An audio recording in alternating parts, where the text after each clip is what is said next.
Hello everybody, as a blind person and as a person who used to draw, to play sports and to be active and who still thinks in quite visual ways actually, I needed to make this video just to explain how I'm thinking about the setup that I'm using right now. First, we are recording on Sony Alpha 6700 and we are on a Yongnuo lens, which is 16mm. It's a hard lens, it's a prime lens, and it's 1.8. So why Sony Alpha 6700? First, it has a screen reader, and I know people who are making content, you know, classic vloggers and stuff like this, they're mentioning it and they're like, oh, but this one I don't need it. And yes, I get that you don't need it, but you need to mention it because,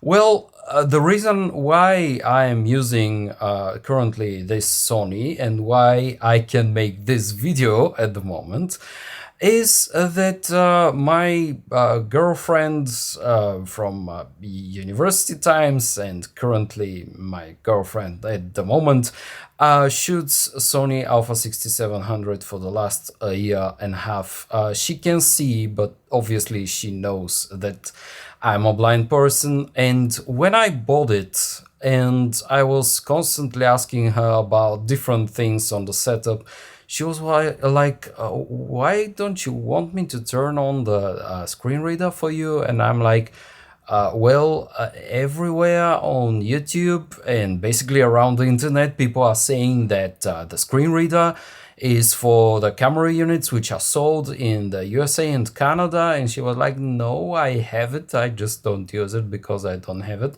So yeah, dear YouTubers, you know, just mention it out loud, because there are people who cannot see and who want and who can make you know, visual content, and more pleasant visual content at that.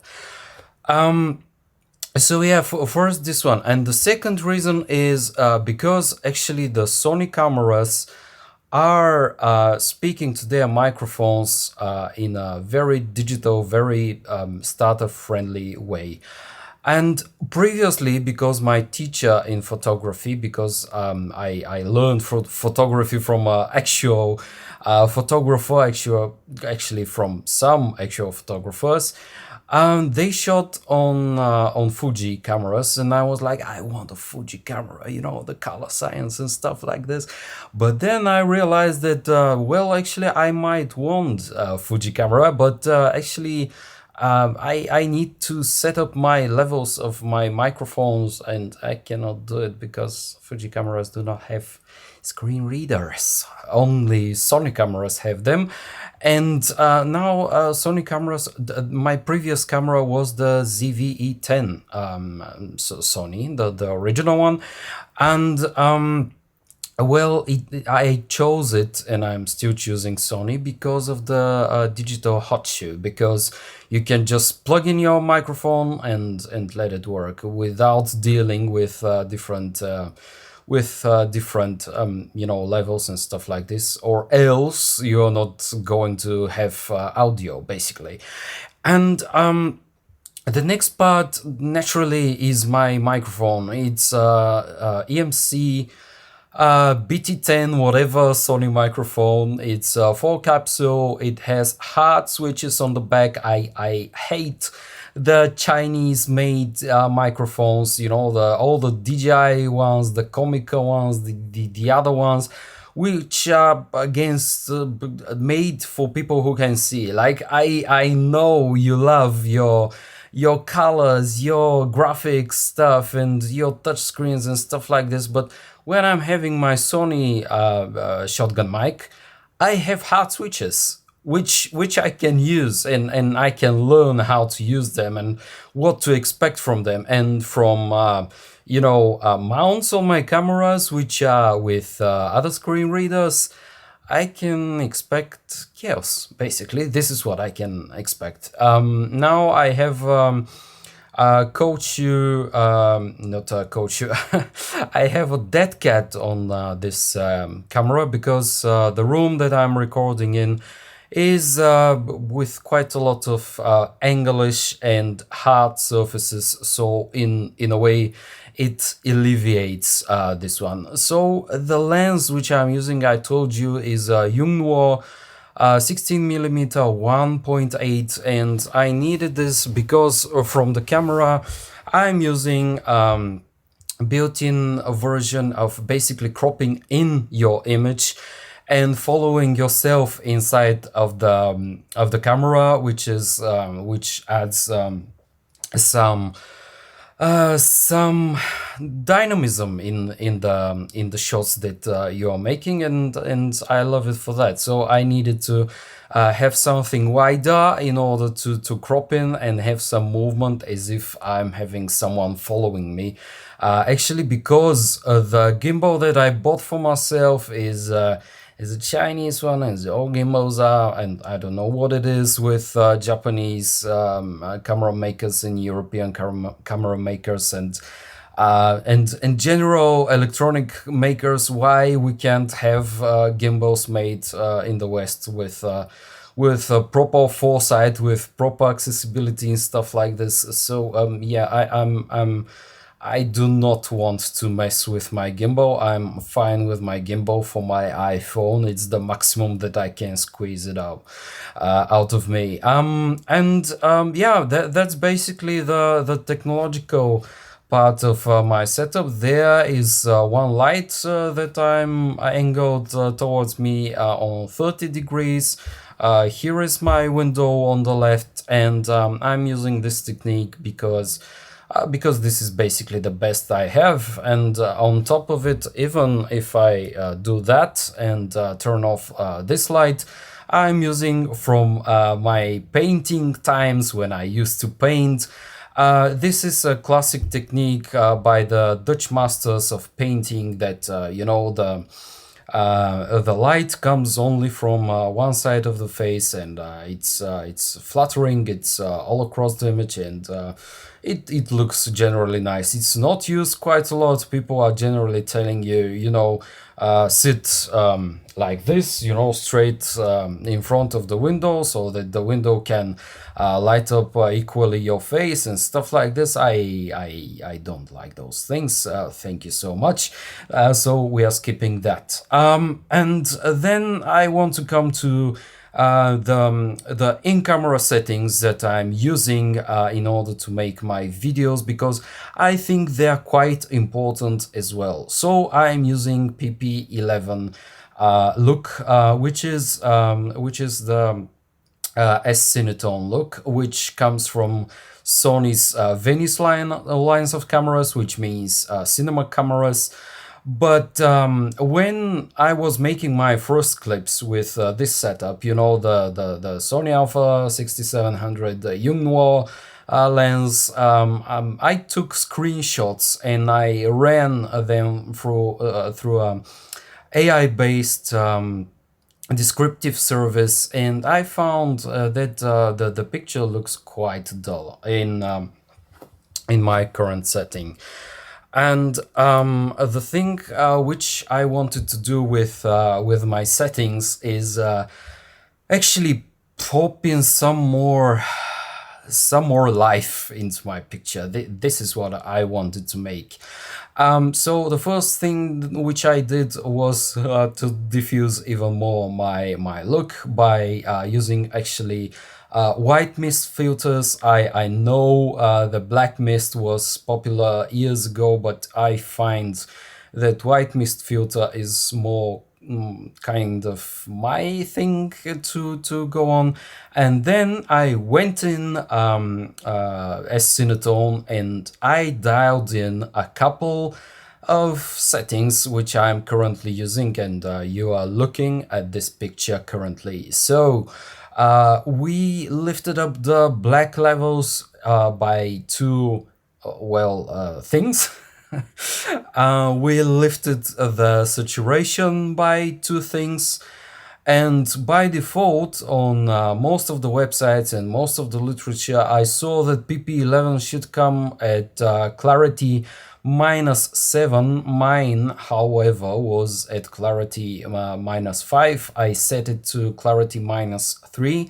And this is the look that you are currently looking at. And I am doing this setup because I appreciate the Sony look, but first I don't want my picture to be that digital and that sharp as anyone else and their grandfather and their grand content creator.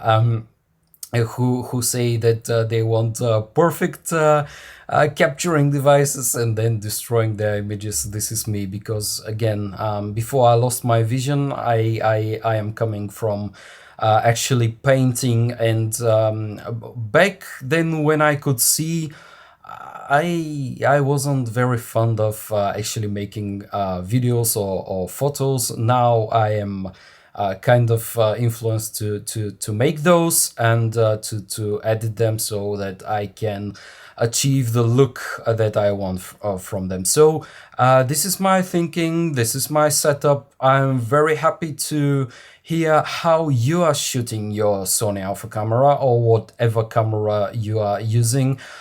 Probably I would make such a video with my other cameras, because for my other types of content creation and some of my clips here are shot with those. I'm using a GoPro Hero 13.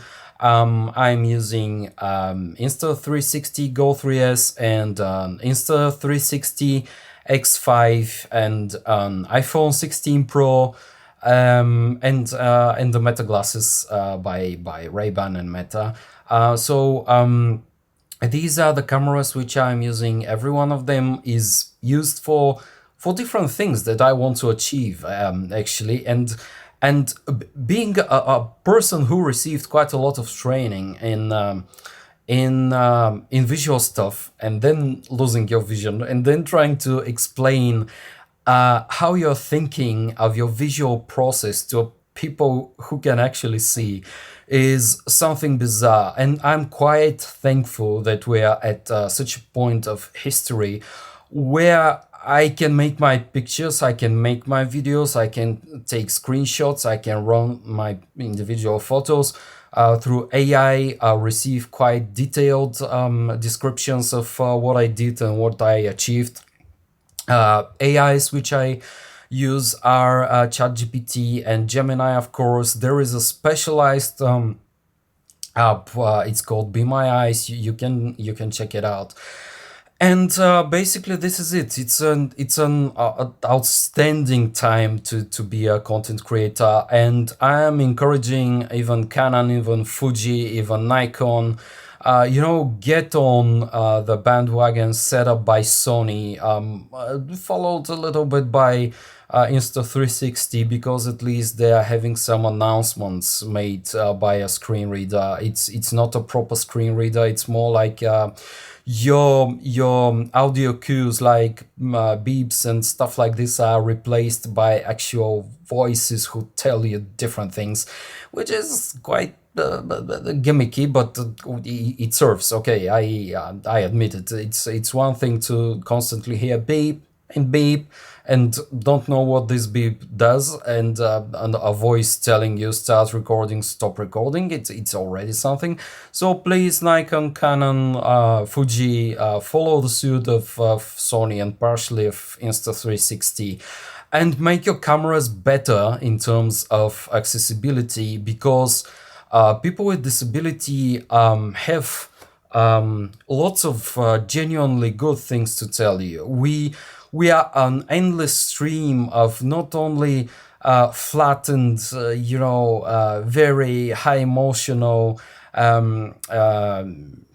motivation. We can actually give you quite a lot of insight and even ideas that you can earn from, and you can help us earn from our creativity and our tasks and the problems which we are constantly solving every day, because being an active person it's something else. You know, I admit it. I know quite a lot of people who are quite active and don't have any disability, but being an active person and an active person with disability, it's something outrageous. You know, I like myself. I don't have obviously low self-esteem, but you should be aware and be aware that people with disability and active people with disabilities are a profound source of good ideas, of quality ideas, because we are constantly finding ways to be active and ways to be